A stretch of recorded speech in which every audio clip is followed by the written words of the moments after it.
இந்த பாருங்கள், இந்த சாப்பிட்டான சப்பாத்தியை வச்சு எப்படி சில்லி சப்பாத்தி செய்கிறேன்னு வீடியோவில் போய் பார்க்கலாம் வாங்க. இந்த பாருங்கள், அதுக்கு தேவையான பொருள் தக்காளி, வெங்காயம், குடமிளகாய் எடுத்துருக்கோம், ஒரு முட்டை எடுத்துருக்கோம்.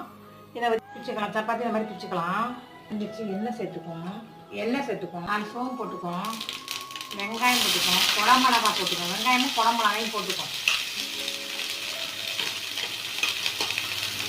தக்காளி கருவேப்பிலையை சேர்த்துக்கோம். இது ஒரு முட்டை ஊற்றிக்கலாம்,